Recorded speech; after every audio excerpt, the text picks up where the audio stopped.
சென்னையில 4, மதுரையில 1, கோயம்புத்தூர்ல 1, மொத்தம் 6. 6லும் அழகான ஆடைகள் எக்கச்சக்கமாய். Super Saravana stores, Chennai, Madurai, Kovai. ரப்பப்பப்பப்பப்பம். என்னோட நேஷ்னாலிட்டி ஃப்ரெண்ட்ஸு. எங்கள் கலர் பார்க்காதீங்க, எங்கள் முடி பார்க்காதீங்க, எங்கள் கண்ணு பார்க்காதீங்க. இந்த தமிழ்நாடு பூமி, இந்த தமிழ்நாடு மொழி எல்லாமே எங்கள் மனசில் இருக்குது. தமிழ்னா ஒரு சுத்த மொழி. சந்தோஷமா அந்த தமிழ் கற்றுக்கணும். முக்காவாசி நீங்கள் அந்த இங்கிலீஷே உள்ளார இழுக்கிறீங்க, ஏன் தெரியல. உலகத்தை ஃபுல்லாக இங்கிலீஷ் பேசுகிறாங்க, ஆனால் தமிழ் இந்த இடத்துல தான் பேசுகிறாங்க. தமிழங்க வந்து இங்கே உலகத்தை ஃபுல்லாக போயிடுவாங்க, அங்கேயும் தமிழ் பேசுவாங்க. இப்போ எதுக்கு புட்டு வைக்கிறாங்க, எதுக்கு கும்புறாங்க, அது தெரியாமல் கேபாப்புக்கு போனால் என்ன அர்த்தம்? நம்ம மொழியை தெரிஞ்சிடணும், நம்மளோட ஐடென்டிட்டியும் மாறக்கூடாது.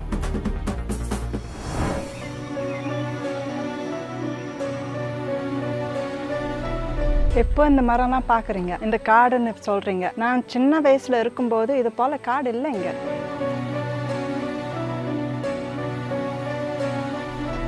காடு இந்த மரம் நம்ம ஒரே குடும்பம் போல எல்லாரும் ஒன்றா வளர்ந்தோம்.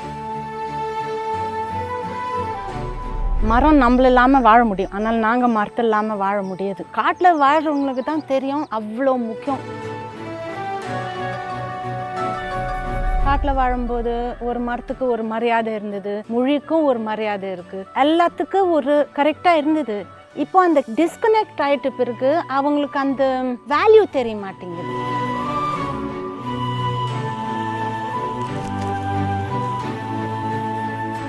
பாரதி ராஜா படத்தில் நடிச்சிட்டு இருக்கிறேன், நாடோடி தென்றல். ஆமாம், 92. அப்போ நீங்கள் பிறந்தீங்களா அந்த நேரத்தில்? அப்போதான் மேடம். அது ஒரு வாழைப்பழம் கொடுங்கம்மா என்னன்னு சொன்னேன். அவங்க ஐயோ ஐயோ நீங்கள் இது பல தமிழ் பேசுவீங்கன்னு நான் எதிர்க்கவே பார்க்கல. இந்த தமிழ்நாடு மரம் பனைமரம், ஆனால் இன்னும் இன்னைக்கு சூளைக்கு வெட்டிடுறாங்க. அந்த பனைமரம் புயல் காத்தாச்சா பனைமரம் நிற்கும். ஒரு சிப்ஸ் பேக்கெட் வாங்குறீங்க, அதாவது ஒரு பிஸ்கட் பேக்கெட் வாங்குறேன், கவர் மட்டும் 275 வருஷம் ஆகும் மாக்கிறதுக்கு. முக்காவாசி யாருக்குமே அது சீரியஸாக எடுக்க மாட்டாங்க. ஆனால் இப்போ நீங்கள் பார்த்தீங்கன்னா மைக்ரோ பிளாஸ்டிக் தண்ணியிலே இருக்கு. ஃபஸ்ட்டு நான் வரும்போது என்னை வெள்ளை காரிச்சு என் தோலை பார்த்து தான் வந்து என்ன இது பண்ணாங்க. ஸோ அந்த மாதிரி மூமெண்ட்ஸ் எல்லாம் நீங்கள் எப்படி ஃபேஸ் பண்ணீங்க?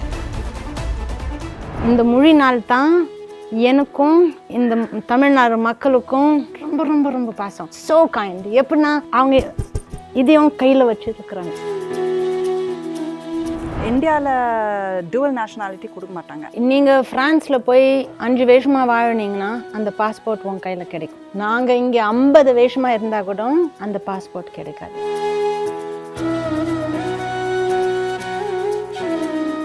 எங்க வாழ்க்கோட ஒட்டுமொத்த ஆர்த்தம் உண்மை இந்த ஒரு சொல்லுக்குள்ள அடங்கிடும்.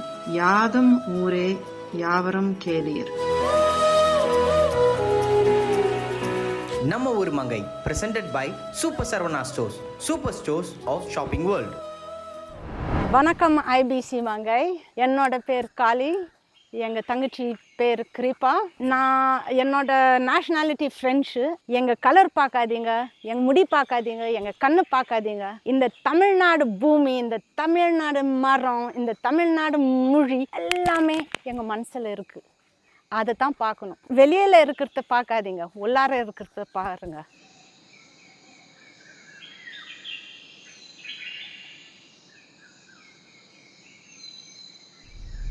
வெல்கம் டு நம்ம ஒரு மங்கை ஷோ. அண்ட் ரொம்ப ப்ரௌடாக இருக்குது உங்களை வந்து எங்கள் ஷோவில் வந்து இன்வைட் பண்ணுறதுக்கு. அண்ட் ஃபர்ஸ்ட் கொஸ்டின் என்னன்னு பார்த்தீங்கன்னா, எப்படி இந்தியாவுக்கு வந்தீங்க? அண்ட் ஆல்சோ பர்டிகுலர்லி தமிழ்நாடுக்கு எப்படி வந்தீங்க? நாங்கள் வரலங்க, நம்ம அப்பா அம்மாவும் வந்தாங்க. ஆரவேல் ஆரம்பிச்சதுக்கு அவங்க வந்து மொத ஜனம் வந்தாங்க 69. ஆமாம், 69. அதாவது ஆரவில்ல இந்த ஃபர்ஸ்ட் லைக் பைனியர்ஸாக அவங்க வந்தாங்க. ஓகே. எங்கள் அம்மாவுக்கு 19 வயசு, எங்கள் அப்பாவுக்கு 24 வயசு. அப்போ அவங்க வந்தாங்க. அப்போ எங்கள் அக்கா இங்கே பிறந்தாங்க, நானும் இங்கே பிறந்தேன். ஸோ ஃபுல் பார்ன் அண்ட் பாட்டப்லாம் இங்கே தான். எங்கே படிச்சிங்க? இங்கே படித்தோங்க. நாங்கள் எடின்ஷாடியில் படித்தோம், ஒரு சின்ன ஊர் கிராமத்துல. இடையாஞ்சாவடி வர வழியில தான் நாங்க பார்த்தோம். correct, இடையாஞ்சாவடி ஆமாங்க. அங்கதான் படிச்சீங்களா? அடடடடா super madam. And also first உங்களுக்கு தமிழை பத்தி நான் ஒன்று கேட்கணும்னு நினைச்சேன். நீங்க பேசுற தமிழ் இருக்குல்ல, அது வந்து ஒரு மாதிரி சுத்தமா இருக்கு, கேட்கும் போதே ஒரு மாதிரி ப்ளசண்டா இருக்கு. ஆனா நான் பேசுறதுல நீங்க நோட் பண்ணி பார்த்துருவீங்க, it's by the by what to say, இந்த மாதிரி லைட்டா இங்கிலீஷ் எல்லாம் வரும். ஸோ அது எப்படி மேடம், லைக் நீங்க கத்துக்கிட்டது எப்படி, அவ்வளோ பியூரா எப்படி கத்துக்கிறீங்க?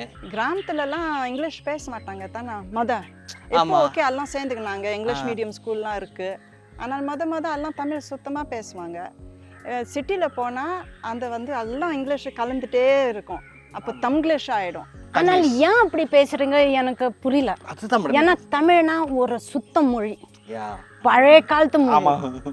நீங்களாம் ரொம்ப சந்தோஷமா அந்த தமிழ் கற்றுக்கணும், ப்ரௌடாக இருக்கணும் உங்க கல்ச்சரு உங்க தமிழ். ஏன்னா இங்கிலீஷ் உலகத்து ஃபுல்லாக இங்கிலீஷ் பேசுகிறாங்க, ஆனால் தமிழ் எங்கே பேசுகிறாங்க? இந்த இடத்துல தான் பேசுகிறாங்க. இல்லை தமிழவங்க தான் பேசுகிறாங்க, ஆனால் தமிழவங்க வந்து இங்கே உலகத்து ஃபுல்லாக போயிடுவாங்க, அங்கேயும் தமிழ் பேசுறாங்க. சரி, அதை டைல்யூட் பண்ணக்கூடாதுங்க. சில வார்த்தையில் இங்கிலீஷ் தமிழில் இல்லைன்னா இங்கிலீஷ் வார்த்தை யூஸ் பண்ணலாம், ஆரஞ்சுன்ட்டு. ஆனால் முக்கால்வாசி நீங்கள் அந்த இங்கிலீஷே உள்ளார இழுக்கிறீங்க, ஏன் தெரில. பை த பை ஒன்றும் இல்லை மேடம், முன்னாடியே சொன்ன மாதிரி தான் இங்கே இருக்கிறவங்களாம் இல்லை, ஃபாரின் கல்ச்சர்ஸை கற்றுக்கிட்டு ஃபாரினில் போய் செட்டில் ஆகலான்னு பிளான் பண்ணிக்கிட்டு இருக்காங்க. பெரும்பாலும் மனுஷங்கள அண்ணாண்ட இருக்கிறது தான் அதிகமாக மினுக்கோன்ட்டு நினைப்பாங்க. இப்போ நாங்கள் ஒரு இடத்துல பிறந்தா இருக்கிற எல்லாமே இருந்தால் கூட அந்த இருக்கிறதெல்லாம் கவனிக்க மாட்டாங்க, அங்கே தான் நல்லா இருக்கும்ன்ட்டு நினைப்பாங்க. ஆனால் அங்கே போயிட்ட பிறகு தான் அங்கே இருந்தது தான் பெஸ்ட்டு. அதாவது கையில் இருக்கிற வைரத்தை விட்டுட்டு தூரத்தில் மின்னிக்கிட்டு இருக்க கண்ணாடியை பார்த்து ஓடிக்கிட்டு இருக்காங்க இந்த உலகம். சூப்பர், அது உண்மை தான், அது ஒரு சூப்பர் பழமொழி. உங்களுக்கு தமிழ்ல ரொம்ப ஃபேவரட்டான ரொம்ப பிடித்தமான வார்த்தைகள் என்னவோ அதை கூறுங்கள் பார்ப்போம். அன்பு. ஆஹா, என்ன அந்த வார்த்தை எனக்கு ரொம்ப பிடிக்கும். ஐயோ எனக்கும் மேடம். ஐயோ ஐயோ நிஜமா அன்பு அன்பு அன்பு எவ்வளோ அழகா இல்ல சொல்லும் போதே எவ்வளவு அழகா. வாயில சொல்லும் போது அந்த சவுண்ட் எல்லாம் அன்பு. நானும் நிறைய பேர் அன்பு அப்படின்னு ஐயோ காட்டுறேன் ஐயோ நான் நிறைய வாட்டி நினச்சிருந்தேன், என் பிள்ளையே அந்த பேரை போட்டிருந்தா எனக்கு எப்படி கூட்டிக்கினே இருந்தா அன்பு அன்பு அன்புன்னு கூப்பிட்டு இருக்கலாம். எனக்கு என்னன்னா ரொம்ப முக்கியம்னா, இப்போ நாங்கள் மொழி பற்றி பேசுகிறோம், அந்த கல்ச்சர் வேல்யூ இல்லாமல் மொழிக்கு போக முடியாது, அதுதான் முக்கியம். ஏன்னா அந்த மொழி எங்கேருந்து வந்தது, எப்படிலேருந்து கொண்டு வந்தது, அந்த வார்த்தை எதுக்குன்னா அந்த சிச்சுவேஷனுக்காக. அப்போ ஒரு மொழிக்கும் அந்த கல்ச்சருக்கும் ஒன்றா ஆகுது. லாங்குவேஜ் எல்லாம் புது புது மொழியெல்லாம் வருது. எஸ்பெரண்டோ ஒரு மொழி இருந்தது, அதுக்கு கல்ச்சர் கிடையாது. எனக்குன்னா என்னன்னா தமிழ்னா தமிழ், அதை நான் ஒத்துக்கிறேன், ஆனால் அதுக்கு ஒரு கல்ச்சர். இப்போது வந்து ஒருத்தவங்களுக்கு தமிழ் பேசணுன்ட்டு அதனால் அவங்களுக்கு கல்ச்சர் லிங்க் இல்லைன்னா வேல்யூ கிடையாது. கண்டிப்பாக. அப்போ உங்கள் கல்ச்சருக்கு நீங்கள் ரொம்ப ப்ரௌடாக இருந்தீங்கன்னா ஆட்டோமேட்டிக்காக அந்த லாங்குவேஜுக்கு போயிடும். இப்போ புதுசாக மேடம், நான் கூட ஃபஸ்ட்டுலாம் இருக்கும்போது கூட இந்த பாப் கல்ச்சர் ஹிப்ஹாப் கல்ச்சர்னு, இப்போ கே பாப்னு ஒன்று வந்திருக்கு மேடம். கொரியன் பாப்பான், கொரியன் சீரீஸு, அதுக்கப்புறம் கொரியன் லாங்குவேஜஸ். ஸோ இந்த மாதிரிலாம் இன்ஃபியூஸ் ஆகிட்டு இருக்கேன். நீங்கள் சொன்ன மாதிரி தான் இப்போ வந்து கிளாஸ்ன்னு தான் நம்ம சொல்கிறோம், டக்குன்னு எடுத்துன்னு ஒரு கிளாஸில் தண்ணி எடு, ஆனால் அதுக்கு குவளைன்ற ஒரு அழகான வந்து வார்த்தை ஒன்று தமிழில் இருக்குது. அது ஆனால் இந்த இந்த ஜென்ரேஷன்ஸ் வந்து கேட்க பார்க்குற விஷயங்கள், அவங்க பழகிற விஷயங்கள், இதெல்லாம் தான் அவங்க கல்ச்சர் வந்து இந்த கல்ச்சராக இருந்தால் நான் இருந்தால் நல்லா இருக்குமேனு அடாப்ட் பண்ண வைக்குது. அது இன்னும் மேனிப்புலேட் பண்ணிக்கிட்டு இருக்கு. மொழியிலையும் பழக்கத்துலேயும் எல்லாம் வந்து கலந்துட்டு தான் ஒன்றா ஆயிக்கிறது. அப்போ நம்மளோட ஐடென்டிட்டியும் மாறக்கூடாது, மறக்கக்கூடாது. நம்ம மொழியை தெரிஞ்சிடணும், சுத்தம் தமிழும் பேசணும். ஒரு மொழியை பேசும்போது அந்த மொழியை பேசணும். ஆனாலும் எப்படின்னா எவல்யூஷனை தானியாக தள்ளி விடக்கூடாது. ஏன்னா எவல்யூஷனில் வந்து எத்தனை வருஷமாக வேறு மொழி, இப்போ டிவி இருக்குது, அப்போ டிவி பார்க்குறீங்க, டிவியை பார்த்துட்டு பொறிமா வேறு இப்போ அந்த கே பாப்னு சொல்கிறீங்க. அப்போ ஒரு வார்த்தை கொரியன் வார்த்தை கூட வந்து சேர்ந்துக்கும், அது சில நேரத்தில் வந்து இங்கிலீஷ் வார்த்தை கூட வந்து சேர்ந்துக்கும். ஆனால் அது வந்து எல்லாரும் ஒரே உலகத்தில் இருக்கிறதுனால வந்து அதை போல் ஒரு கலந்துட்டு வருது. அதான் அந்த எவல்யூஷனுக்கு ஏற்ற மாதிரி நம்ம போகலாம், ஆனால் நம்ம கல்ச்சர் நம்மளோட மொழி அதுக்கான முக்கியத்துவத்தை கொடுத்துட்டு அதை முதல்ல நீ கற்றுக்கிட்டு அதுக்கப்புறமா நீ அங்கே அதான் சொல்ல வந்தேன். அதான் ரொம்ப ரொம்ப முக்கியம். அந்த பேஸ் இருந்துட்டு பிறகு கூட வெளியே போகலாம், அது கற்றுக்கலாம். ஏன்னா ஆனால் இப்போ எதுக்கு புட்டு வைக்கிறாங்க, எதுக்கு கும்புறாங்க அது தெரியாமல் கேபாப்புக்கு போனால் என்ன அர்த்தம்? அப்படின்னா ஒருத்தவங்க பாதி கால் வெட்டிட்டு போல நடுக்க வேண்டியதுதான். மேலும் இல்லை கீழும் கிடையாது. ஏன்னா அது ரொம்ப முக்கியம். அந்த பேஸ் அந்த அந்த பேஸ்மெண்ட் பேஸ்மெண்ட் ரொம்ப முக்கியம். கண்டிப்பா காடு அப்படின்னு எடுத்துக்கிட்டாலே இந்த ஜென்ரேஷன்ல வந்து காடு எல்லாத்தையும் அழிச்சிட்டு எல்லாரும் வீடா மாத்திக்கிட்டு இருக்காங்க. ஆனா நீங்க ஒரு மேன்மேட் ஃபாரஸ்ட் ஆரோவில்ல நீங்க உங்களோட மூதாட்டியர்கள்லாம் வந்து கொஞ்சம் கொஞ்சமா பில்ட் பண்ணி இன்னைக்கு இவ்வளோ பெரிய ஆலமரம் அரச மரம்லாம் நாங்கள் இங்கே பார்க்குறோன்னா அது எத்தனை வருஷம் ஆயிருக்கும், அது எத்தனை தலைமுறையும் பார்த்துருக்கோம். இதெல்லாம் நீங்கள் இன்னமும் ப்ரிசர்வ் பண்ணி மெயின்டைன் பண்ணிட்டு இருக்கீங்க. உங்களுக்கும் இந்த காடுக்கும் இருக்கும் காதல், அதை பற்றி சொல்லுங்கள். இப்போ இந்த மரம்லாம் பார்க்குறீங்க, இந்த காடுன்னு சொல்கிறீங்க. நான் சின்ன வயசில் இருக்கும்போது இது போல் காடு இல்லை இங்கே மரமே இல்லை. இந்த மரம்லாம் எங்கள் அப்பாவும் எங்கள் அம்மாவும் வேறு ஆரோவில்யன்ஸ்லாம் நட்டினாங்க. நான் இங்கே இருக்கிறது ஆளெல்லாம் நட்டினாங்க. அப்போ இந்த காடு இந்த மரம் நம்ம அக்கா அண்ணன் போல ஒரே குடும்பம் போல எல்லாரும் ஒன்றா வளர்ந்தோம். எல்லாம் ஒரே ஃபேமிலி. ஆமாம் ஆமாம். அதுக்காகத்தான் இந்த மரம் வெட்டும்போது நம்மளுக்கு வலிக்கும். ஏன்னா மரம் நம்மள இல்லாமல் வாழ முடியும், ஆனால் நாங்கள் மரத்து இல்லாமல் வாழ முடியாது. இப்போது சிட்டியில் வாழ்கிறவங்களுக்கெல்லாம் மரத்து மேலே எந்த மரியாதை இல்லை, எந்த சாமி அவங்க ஒரு சாமி போல. ஏன்னா இப்போது நீங்கள் பழைய காலத்தில் மரத்தை தான் வேண்டிக்கினாங்க. ஏன்னா அவங்களுக்கு தெரியும், காட்டில் வாழ்கிறவங்களுக்கு தான் தெரியும் அவ்வளோ முக்கியம் மரம். அவங்க தான் ஆக்சிஜன் கொடுக்கும், அவங்களுக்கு தான் ரொம்ப முக்கியம். எல்லாம் அழிச்சிட்டு பிளாஸ்டிக் மரம் நட்டினா நாங்கள் எங்கே போயிட போகிறோம்? இந்த பூமிக்கு ஒரு காடு ஒரு மரம் இந்த வாழ்வியெல்லாம் எவ்வளோ முக்கியம்னு நினைக்கிறீங்க? ஒன்று அடுத்தது இல்லாமல் வாழ முடியாது. அப்போ மரம் வேணும், மிருகங்கள் வேணும், பூச்சி வேணும், மனுஷம் வேணும், எல்லாரும் வேணும். அக்கா சொல்கிறது போல் அவங்கெல்லாம் நம்ம இல்லாமல் வாழ முடியும், ஆனால் நாங்கள் அவங்க இல்லாமல் வாழ முடியாது. ஒன்றும் முடியாது. எனக்கு அந்த டிஸ்கனெக்ட் ஆகிக்குது. முன்னால் காட்டில் வாழும்போது ஒரு மரத்துக்கு ஒரு மரியாதை இருந்தது, வயசானவங்களுக்கும் ஒரு மரியாதை இருக்குது, மொழிக்கும் ஒரு மரியாதை இருக்குது, பூமிக்கும் ஒரு மரியாதை இருக்குது, எல்லாத்துக்கும் ஒரு கரெக்டாக இருந்தது. இப்போ அந்த டிஸ்கனெக்ட் ஆகிட்ட பிறகு அவங்களுக்கு அந்த வேல்யூ தெரிய மாட்டேங்குது. இப்போது இவ்வளோ மரம் இருக்கிற இடத்த ஒரு மரம் என்னன்னா இந்த மரம் 5000, இந்த மரம் 5000 விலை எல்லாம். இப்போ உண்மை கடவுள் பணம். சின்ன கதை சொல்கிறேன். ஸ்ரீலங்காவில் ஜஃப்னாவில் எப்படின்னா கல்யாணம் பண்ணும்போது இப்போ நீங்கள் எத்தனை பவுன் 30 பவுன் 20 பவுன் அப்படி பார்க்குறீங்க. அந்த கொஞ்சம் ஒரு 10 வருஷத்துக்கு முன்னால் 5 வருஷத்துக்கு முன்னால் எத்தனை பனை மரம் இருக்குது? என்கிட்ட 50 பனை மரம் இருக்குது. அப்போது நல்ல பொண்ணு கிடைக்கும். எனக்கு 150 பனை மரம்.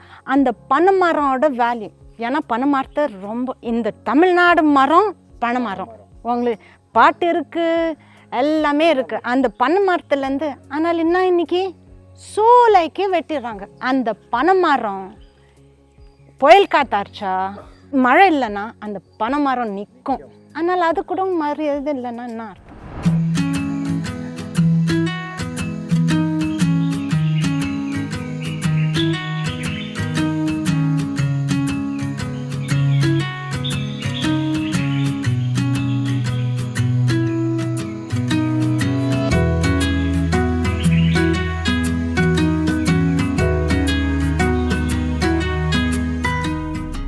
ஆரோவில் ஃபாரஸ்ட் உங்கள் மூதாட்டியர்கள்லாம் வந்து ஆரம்பிச்சு ஸோ இவ்வளோ பெரிய மேன்மேட் ஃபாரஸ்ட் நீங்கள் உருவாக்குனீங்க. அண்ட் ஆல்சோ உங்களோட டெய்லி ரொட்டீன் என்ன? இங்கே எங்களோட டெய்லி ரொட்டீன் பார்த்தீங்கன்னா காலையில் ஆன்னு சொல்லும் போதே பக்கத்தில் ஒரு ஆரன் அடிக்கும். இப்படி தான் எங்கள் ரொட்டீன் ஆரம்பிக்கும் மேடம். எண்டிங்கும் அதே மாதிரி தான் இருக்கும், எந்த மாற்றமும் இருக்காது. கையமையாக ஒரு லைஃப் தான் நாங்கள் வாழ்ந்துட்டு இருந்தோம். ஆனால் உங்களோட டெய்லி ரொட்டீன் என்ன? இங்கே அவ்வளோ அமைதியாக இருக்குது, வந்ததுலேருந்து ஒரு வண்டி சவுண்டு கூட கேட்கல மேடம். இதுவே ஒரு வித்தியாசமாக இருக்குது எங்களுக்கு. ஆனால் காக்கா சத்தம் கேட்டுதா? காக்கா குருவி. ஆமாம், நீங்கள் சொல்கிறது போல் காலையில் மொத குருவி சத்தம் கேட்பேன். ஆமாம், அந்த அமைதி எனக்கு ரொம்ப முக்கியம். அப்போ அந்த அமைதியை கேட்பேன். உள்ளார அமைதியும் வெளியே அமைதியும் அது சில நேரத்துக்கு வந்து எடுத்துக்கின்னு அந்த அமைதியை கேட்பேன். எங்கள் நாய் எடுத்துக்கின்னு ஒரு சுற்றுக்கு போவேன் இங்கே. அப்போது அது வந்து ஒரு காட்டு நடக்கும். காலையில் போயிட்டு ஒரு 45 நிமிஷத்துக்கு அது போல் வந்து நடப்பேன். 45 மினிட்ஸ் ஃபாரஸ்ட்குள்ளே யாருமே இல்லாமல் மனிதர்களே இல்லாத ஒரு இடம். ஆமாம், ஜாலியாக நீங்கள் நேச்சர். ஆமாம், நேச்சர் லவ். ஆமாம். வாவ். ஆனால் அது டெய்லி அது எனக்கு ரொம்ப முக்கியம். அந்த அமைதி எங்கே போனாலும் அந்த அமைதி எங்கே இருக்கும் தெரியுமா? இங்கே இருக்கும். மனசுல. ஆமாம். அப்போ எங்கே இருந்தாலும் அந்த அமைதியை தேடினா எங்கள் உள்ளர போனால் இருக்கும். இந்த இன்னர் பீஸ் சொல்லுறீங்க. எஸ். உங்கள் டெய்லி ரொட்டீன் சொல்லுங்கள். எனக்கு டெய்லி ருட்டீன் எதுவுமே இல்லைங்க. ஒரு நாள் ஒரு வித்தியாசம். ஏன்னா நான் பெரும்பாலும் ஏந்துட்டு உடனே தோட்டத்தில் போயிட்டு தண்ணி பாசுவேன், மழை பெய்யலைன்னா. இல்லாத அந்த செடிக்கு போவேன்.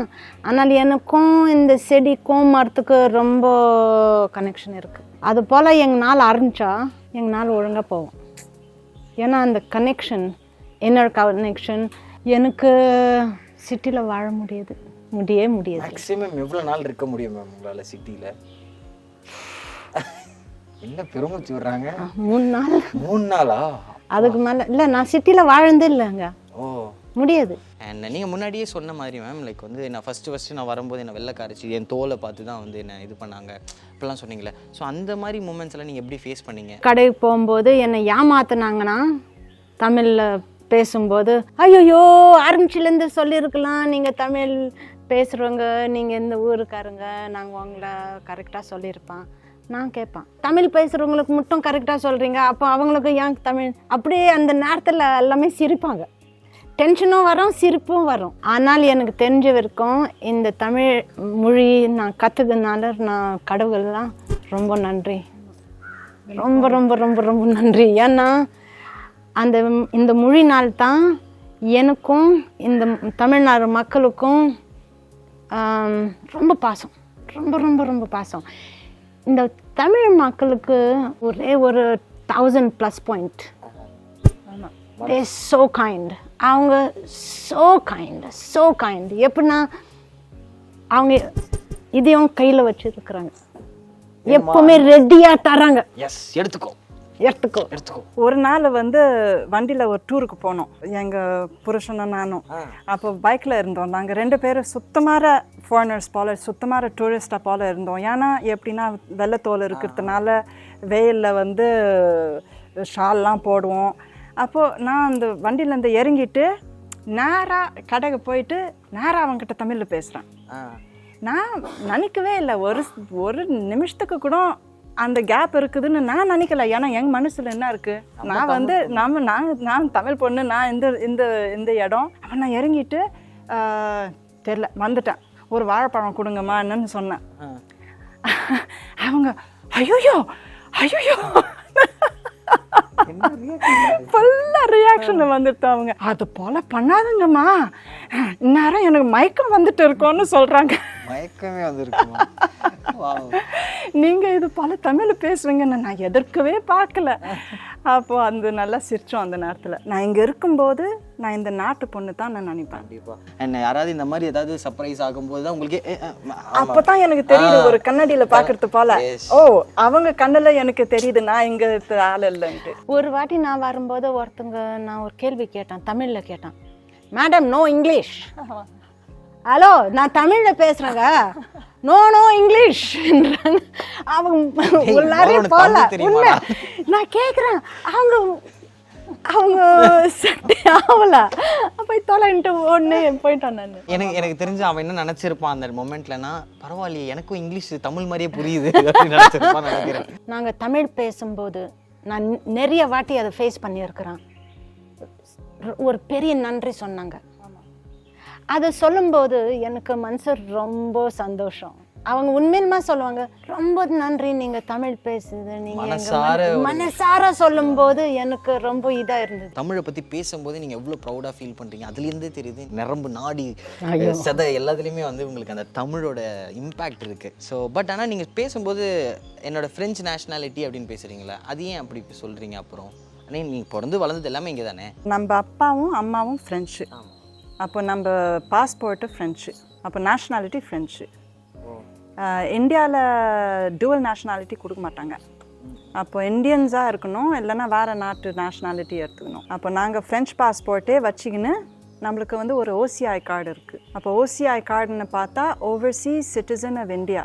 அது வந்து யாரோ இந்தியன் ஒரிஜின் வச்சுருந்தா அந்த கார்டுக்கு அப்ளை பண்ணலாம். அப்போ நாங்கள் வந்து 87க்கு முன்னாடி பிறந்தோம். அப்போது அந்த OCI கார்டுக்கு அப்ளிகேஷன் பண்ணிட்டு நாங்கள் வந்து பை பர்த் இந்தியன் அது போல் நான் ஆர்கியூ பண்ணிவிட்டு அந்த ஓசிஐ கார்டு கொடுத்துட்டு இருக்கிறாங்க. அப்போ அந்த ஓசிஐ கார்டு நம்ம கையில் இருந்தால் லைஃப் லாங் வீசா வரும். எங்கே இருக்கலாம், போகலாம், வரலாம். அன்னடிக்கும் ஒரு புது வீசாலாம் கேட்க தேவையில்ல, எதுவுமே ரெஜிஸ்டர்லாம் பண்ண தேவையில்ல. ஆனாலும் ஓட்டு போட முடியாது, அக்ரிகல்ச்சரல் லேண்டு வாங்க முடியாது. நீங்கள் ஃப்ரான்ஸில் போய் 5 வருஷமாக வாழினீங்கன்னா அந்த பாஸ்போர்ட் உங்கள் கையில் கிடைக்கும். ஓகே. நாங்கள் இங்கே 50 வருஷமாக இருந்தால் கூட அந்த பாஸ்போர்ட் கிடைக்காது. Being an independent woman too and also நீங்கள் நிறைய விஷயங்கள் பண்ணிட்டு இந்த வேஸ்ட் மேனேஜ்மெண்ட்டை பற்றி உங்களை பற்றி நிறைய ரிசர்ச் பண்ணி நான் கற்றுக்கிட்டேன். ஃபஸ்ட்டு இந்த மாதிரி ஒரு நாலேஜே இல்லாமல் இருந்தது இந்த வேஸ்ட் மேனேஜ்மெண்ட்டில். ஆனால் இப்போ கொஞ்சம் கொஞ்சமாக டெவலப் ஆகிட்டு வருது இல்லை, அதை பற்றி நீங்கள் அந்த குப்பை ஒரு பெரிய ப்ராப்ளம் பூமியில். முக்கால்வாசி யாருக்குமே அது சீரியஸாக எடுக்க மாட்டாங்க. ஆனால் இப்போ நீங்கள் பார்த்தீங்கன்னா மைக்ரோ பிளாஸ்டிக் தண்ணியிலே இருக்குது, மாடு பால்லே இருக்குது, கருப்பையிலே இருக்குது. மைக்ரோ பிளாஸ்டிக்னா இல்லை கண்ணில் தெரியாத பிளாஸ்டிக். ஓகே, அப்போ என்னன்னா நாங்கள் ஒரு பிளாஸ்டிக் பேப்பர் தூக்கி போடுறோம், செல்லை வந்து அந்த பிளாஸ்டிக் பேப்பர் சாப்பிடுது, செல்லை போயிட்டு பூமியில் போகுது, பூமியில் போயிட்டு அந்த மரத்தை வேற போகுது, அந்த மரத்தை உள்ளார போயிட்டு அந்த சாப்பில் வருது, அந்த பாலில் வருது. அப்போ நான் எதுக்கு இந்த எக்ஸாம்பிள் தரேன்னா, ஒரு சிப்ஸ் பேக்கெட் வாங்குறீங்க, அதாவது ஒரு பிஸ்கட் பேக்கெட் வாங்குறேன். அந்த பிஸ்கட் சாப்பிட்டு என்ன எவ்வளோ நேரம் ஆக போகுது அந்த பிஸ்கட் சாப்பிட்றதுக்கு? ஒரு 10 நிமிஷத்துக்குள்ளே சாப்பிட மாட்டோமா? அந்த கவர் எடுத்து குப்பையில் தூக்கி போடுறாங்க. ஓகே, ஆனால் அந்த கவர் மட்டும் 275 வருஷம் ஆகும் மாக்கிறதுக்கு, அந்த 5-10 நிமிஷம் ஆசைக்கு. அப்போது என்ன செய்யணும்னா கொஞ்சம் புரிஞ்சுக்கணும். நம்ம பண்ணுற இப்போ பண்ணுற ஒரு சின்ன சின்ன தப்பு நம்மளோட நாளைய தலைமுறையவே பாதிக்க போகுதுன்றதை கரெக்ட் உணரணும். நான் எப்பவுமே என்ன சொல்வேன்னா, உங்கள் தாத்தாவும் உங்கள் பாட்டி நீங்கள் வாழ்கிற போல வாழினாங்கன்னா நீங்கள் இன்னைக்கு எப்படி வாழ்றீங்களே அதில் ஆக்சிஜன் மார்க்ஸ் அதுதான். ஆனால் அப்போ உங்கள் பேத்தி உங்கள் பேருக்கு அவங்களுக்கு அந்த ப்ரிவிலேஜ் கிடைக்கக்கூடாதா? அப்போ அது உங்களோட ரெஸ்பான்சிபிலிட்டி. ஃபர்ஸ்ட் அந்த மக்கிற குப்பை மக்காத குப்பை தனியாக பிரிக்கணும். அது ஒரு பெரிய, ஏன்னா இப்போது முனிசிபாலிட்டிலேருந்து மக்கள் வந்தால் கூட அவங்க கை வைக்கிறாங்கல்ல குப்பைல. இப்போ வெறிய பேப்பர் பிளாஸ்டிக் தகரம் அதை வச்சிங்கன்னா அவங்க பிரிக்கிறதுக்கு சிம்பிளாக இருக்கும். நீங்கள் அதில் போயிட்டு சாதம் அதெல்லாம் போட்டால் வாசனை வரும். அவங்களுக்கும் ஒரு மரியாதை இருக்கணும். நீங்கள் பொறுப்பில்லாமல் செஞ்சிங்கன்னா மற்றவங்களுக்கு மரியாதை இருக்கணும். அது முக்கியம் முக்கியம் முக்கியம் முக்கியம். ஏன்னா அவங்க கீழே கிடையாது, நீங்கள் மேலே கிடையாது, எல்லாமே ஒன்று. அடுத்த கேள்வி என்னன்னு பார்த்தீங்கன்னா, அழகுனா உங்கள் பாயிண்ட் ஆஃப் வியூலேருந்து எப்படி பார்க்குறீங்க? ஏன்னா இப்போ வந்து பார்த்தீங்கன்னா அழகுக்கு ஒரு ஸ்ட்ரக்சர் வச்சுருக்காங்க, அதாவது இந்த கலரில் இருக்கணும், இந்த ஷேப்பில் இருக்கணும். ஸோ நீங்கள் என்ன நினைக்கிறீங்க? அழகுனா என்ன உங்கள் பாயிண்ட் ஆஃப் வியூ என்ன? ஒரு ஸ்லோகன் இருக்குது, ஃபேர் இஸ் பியூட்டிஃபுல்னு இருக்குது. அதே போல் பிளாக் இஸ் பியூட்டிஃபுல்னு இருக்குது. எக்ஸ்டர்னல் பியூட்டி மட்டும் பார்த்தா அது வந்து ஒரு சொசைட்டல் ஸ்டாண்டர்ட். ஹீரோயின், ஹீரோ, படம், மாடல் இண்டஸ்ட்ரி, ஃபேஷன் இண்டஸ்ட்ரி, அதெல்லாம் அந்த ஸ்டாண்டர்ட் செட் பண்ணி கொடுப்பாங்க. ஆனால் அந்த பியூட்டின்னு பார்த்தா, அந்த அழகுன்னு பார்த்தா அது வந்து ஒரு எக்ஸ்டர்னல் பியூட்டி. வாழ்க்கையில் வந்து ஒருத்தவங்க சிரிப்பாங்க, ஒருத்தவங்க பேசுவாங்க, பார்க்கும்போது பேசும்போது கண்ணால் பார்க்குறோம். அந்த எக்ஸ்ப்ரெஷன்லாம் ஃபுல்லாக வந்து ஒருத்தவங்க கேரக்டர் அந்த நேரத்தில் தெரியும். அப்போது அந்த கேரக்டர் தெரிஞ்சுட்டு அந்த பியூட்டியெல்லாம் காட்டோம்ல, உள்ளர இருக்கிறது பியூட்டி மனசு. அந்த மனசு அவங்க எப்படி இருப்பாங்க, அன்பாக இருப்பாங்களா இல்லைனா இன்னும் இருப்பாங்களா, எப்படி இருக்கிறாங்க, அதெல்லாம் ஒருத்தவங்களோட கேரக்டர்னா அது வெளியே வர காட்டும்போது அதுவும் ஒரு பியூட்டி. அதுதான் முக்கியம். என்னென்ன செய்கிறாங்க, என்னென்ன நினைக்கிறாங்க, எப்படி இருக்கிறாங்க, அதுதான் முக்கியம் இல்லை. ஃபிசிக்கல் அப்பியரன்ஸை விட ரொம்ப முக்கியமானது கேரக்டர். ஸோ அந்த அழகு தான் முதல்ல பார்க்கணும். கண்டிப்பாக ஒருத்தவங்க வேண்டி இப்படியா இருந்தாங்களா அப்படியே இருந்தாங்களா, அவங்க மனசில் வந்து அந்த ட்ராயிங்கே மாறிடும். ஸோ ஒருத்தவங்க ரொம்ப அழகாக இருப்பாங்க, இந்த ஸ்டாண்டர்ட் கரெக்டான ஸ்டாண்டர்ட், ஆனால் பார்க்கும்போது அழகே இல்லை அவங்களுக்கு. அந்த பியூரிட்டி மனசுலேயே இருந்தால் தான் அந்த அழகு. உங்களோட எல்லா ஸ்டேட்மெண்ட்ஸ்லையும் இதை நான் வந்து ஒரு கோராக பார்க்க முடியுது. ஓகே, உங்கள் ட்ரெடிஷன், நீங்கள் லாங்குவேஜஸ் கொடுக்குற அந்த வேல்யூ, இதெல்லாம் பார்க்கும்போது நம்ம என்னடா பண்ணிக்கிட்டு இருந்தோம் இவ்வளோ நாள், நம்ம அதை மறந்துட்டோமே அப்படின்ற ஒரு விழிப்புணர்வு வருது ஆக்சுவலி. அண்ட் உங்களோட சினிமா பயணத்தை பற்றி நாங்கள் நிறையா கேட்டு தெரிஞ்சிருக்கோம். இருந்தாலும் உங்கள் வாயிலேருந்து அதை சொன்னீங்கன்னா நல்லாயிருக்கும். ஆமாம், ஒரு படத்தில் நடித்தேன். ஆனால் அப்போது எனக்கு 16 வயசு. பாரதி ராஜா படத்தில் நடிச்சிட்டு இருக்கிறேன். நாடோடி தென்றல். நானோடி தென்றல். ஆமாம், கார்த்திக் இருந்தாங்க, ரஞ்சிதா இருந்தாங்க, நானும் இருந்தேன். அதனால் அது வந்து 1992. அப்போ நீங்கள் பிறந்தீங்களா அந்த நேரத்தில்? அப்பதான் மேடம் அது கொஞ்சம் டிஸ்கஷன் போயிட்டு இருந்தது. டிஸ்கஷன் போயிருக்கு. ஆனா நான் 96ல வந்த உடனே பார்த்துட்டேன். ஆனால் அதுக்கப்புறம் நான் பார்த்தேன். அண்ட் ஆல்சோ அந்த சாங் ஒன்று இருந்தது, அதில் கூட பார்த்தேன். பயங்கரமா பியூட்டிஃபுல்லாக இருந்தது அந்த விஷுவலைசேஷன். அதை நீங்கள் கூட பார்த்துட்டு இருக்கிறீங்க? நான் பார்த்தேன். முன்னமே டிவியில் போடுறாங்க. Yes of course. அண்ட் அது ஒரு எவர்கிரீன் மூவி வேறு. அண்ட் அந்த மூவியில் ஒர்க் பண்ண எக்ஸ்பீரியன்ஸ் உங்களுக்கு எப்படி இருந்தது? Bharathi Raja sir and also Karthik sir, triangle love story வேறு. எப்படி இருந்தது அந்த எக்ஸ்பீரியன்ஸ் உங்களுக்கு? அந்த நேரத்தில் அந்த எக்ஸ்பீரியன்ஸ் பிடிச்சிருக்குன்னா நாடகம். அப்போது தியேட்டர் நாடகத்தில் ஒன்றுமே போவேன். சின்ன வயசுலேருந்தே உங்களுக்கு அதில் ஒரு ரெகுலராக பண்ணிட்டு இருக்கிறேன், ரெகுலராக பண்ணுறேன். அப்போது எப்படின்னா சினிமாவில் நடுக்கிறது ஒருத்தவங்க கூட்டு செஞ்சால் அப்போ சந்தோஷமாக போனேன், செஞ்சேன். அதுக்கு பிறகு எங்கள் வாழ்க்கை வேறையாக போச்சு. அதுக்கப்புறம் ஃபேமிலி எல்லாம் அப்படி போச்சு. அந்த மூவியே பார்த்தீங்கன்னா பாரதி ராஜா சார், அதாவது like is a legend now. அவ்வளோ பெரிய டேரக்டருக்கு அவ்வளோ பேர் வெயிட் பண்ணிட்டு இருக்காங்க அவர் கூட ஒர்க் பண்ணுறதுக்கு. ஒரு ஸ்க்ரீன் பேஸ் லைக் ஒரு 2 minutes அவரோட ஸ்பேஸில் வந்துட முடியாதான்னு சொல்லிட்டு. And also Karthik sir, chocolate boy. அந்த டைம்லலாம் அவரை வந்து அடிச்சுக்க ஆளே இல்லை, அப்படி இருந்தார். ஸோ அவங்க கூடலாம் நீங்கள் வந்து ஒரு காம்பினேஷனில் வந்து இருந்தீங்க. ஸோ ஃபர்ஸ்ட் இந்த ஆப்பர்ச்சுனிட்டி உங்களை எப்படி தேடி வந்தது? பாரதி ராஜா சார் ஆரோவிலுக்கு வந்தாங்க தேடி பார்க்குறதுக்கு, ஒருத்தவங்க அவங்க கேரக்டர் சூட் பண்ணுறதுக்கு. ஆனால் நான் அந்த நேரத்தில் இங்கே இல்லை, நான் ஃப்ரான்ஸில் படிச்சுருந்தேன். நான் நாடகம் தான் படிச்சுருந்தேன், தியேட்டர் ஸ்கூலில் இருந்தேன். அப்போது அங்கெல்லாம் அவங்க வந்து என்னை பற்றி பேசுனாங்க. ஆர்வெல் பொண்ணு ஒருத்தவங்க இருக்கிறாங்க, அவங்க தமிழ் பேசுவாங்க, ஆனால் ஃப்ரான்ஸில் இருக்கிறாங்க, அவங்க நாடகம் கற்றுக்கிட்டு இருக்கிறாங்க. அப்போது இங்கேருந்து வந்து இங்கே வந்து கூட்டாங்க. எங்கள் அப்பா கிட்ட வந்து பேசினாங்க. எங்கள் அப்பாவை பார்த்துட்டு ஒரு ஃபோட்டோ பார்த்தாங்க. சரி, இவங்க எனக்கு செட் ஆகும்ன்ட்டு, ஆனால் ரிவன் பேசிக்கலாம். எனக்கு என்ன ஞாபகமாக இருக்குதுன்னா, நான் ஃப்ரான்ஸில் இருக்கும்போது ஃபோன் அடிச்சுது. ஃபோன் அடிக்கும்போது எங்கள் அம்மா எடுத்தாங்க. உனக்கு தான் ஃபோனுன்னு சொல்லிட்டு என்கிட்ட கொடுத்தாங்க ஃபோனு. ஃபோன்லேயே கேட்டாங்க, நீங்கள் வரீங்களா ஒரு படத்தில் நடிக்கிறதுக்கு? Sir Bharathi Raja sir. ஆமாம். Oh my God. அப்போது இந்த வழக்கம் அந்த வழக்கம், இந்த பேஷனும் அந்த பேஷனும், இந்த ட்ரீம் எல்லாம் ஒன்றா அந்த நேரத்தில் வந்து எல்லாம் ஒன்றா பூன்னு அதிகமாக அந்த ஃபீலிங் வந்தது. அப்போது சரி, நான் எப்படின்னா மறுபடியும் ஆரோவிலுக்கு வரேன், இந்த லீவு நாளில் நான் வரேன், அந்த நேரத்தில் பேசிக்கலாம், அந்த நேரத்தில் பார்த்துக்கலான்ட்டு அப்போத்திலேருந்து ஸ்டார்ட் பண்ணிட்டோம். பாரதி ராஜாவும் நானும் ஒன்றுமே ரெகுலராக பார்த்துக்குவோம். ஒரு 4 நாளுக்கு முன்னால் பாரதி ராஜா வந்தாங்க இங்கே. ஒரு 4 நாள் முன்னால எங்களை கூப்பிட்டு நாங்களும் வந்துருப்போம்ல, அவரையும் பார்த்துருப்போம்ல. 84 வயசு வந்து நடந்து இங்கே உட்காந்துட்டு எவ்வளோ ரொம்ப சந்தோஷப்பட்டாரு. அப்புறம் ஒரு முக்கியமான விஷயத்தை இன்னும் லீக் அவுட் பண்ண மாட்டேன்றீங்களே. அவளை எப்போ சொல்லுவீங்கன்னு பார்த்துட்டு இருக்கேன். ரீசெண்ட் டைம்ஸில் உங்கள் ஃபேமிலி மெம்பர் நாங்கள் ஏதோ தங்கலான் படத்தில் பார்த்த மாதிரி கேள்விப்பட்டோமே. சொல்லுங்க, உங்கள் பையன் சொல்லுங்க. ஆமாம், எங்கள் பையன் தங்கலான் நடிச்சிட்டு இருக்கிறாங்க. அந்த இங்கிலீஷ் மேனோட பையன் வில்லியம் இருக்கிறாங்கல்ல, அவங்க இடியில் செத்துடுறாங்க, அவங்க தான் யங் பையன். ஸோ அப்போ ஃபேமிலியை வந்து ஆக்டிங்காக அர்ப்பணிச்சிட்டிங்க. இனிமேட்டு தமிழ் சினிமாவில் வந்து அப்பப்போ உங்களை பார்க்கணும் நாங்கள். அவ்வளோதான் நாங்கள் கேட்குற ஒரே ஒரு கண்டிஷன். ஓகேவா? அப்புறம் ஒன்று எங்கள் பெரிய பையன் டப்பிங் பண்ணிட்டு இருக்கிறாங்க அந்த கபாலி படத்துக்கு. கபாலி? ஆமாம், டப்பிங், இங்கிலீஷ் டப்பிங் பண்ணிட்டு இருக்கிறாங்க. அப்படியா? ஃபேமிலியே டோட்டலாக வந்து ஒரு கலை குடும்பம் தான் அப்போது. நைஸ்.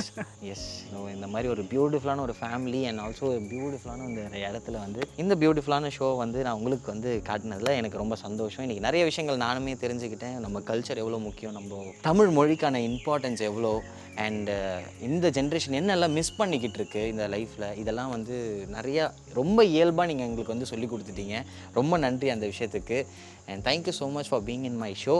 இது நம்ம ஒரு Mangai title sponsor super Saravana stores, super stores of shopping world. உங்களுக்காக ஒரு சின்ன கிஃப்ட்.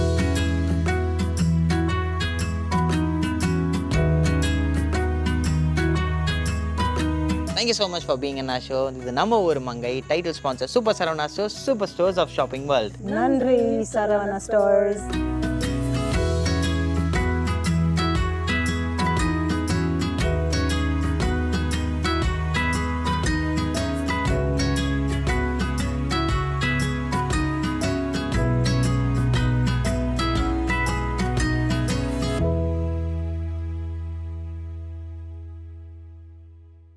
சென்னையில 4, மதுரையில 1, கோயம்புத்தூர்ல 1, மொத்தம் 6. 6லும் அழகான ஆடைகள் எக்கச்சக்கமாய். Super Saravana Stores, Chennai, Madurai, Kovai. ரப்பப்பப்பப்பப்பம்.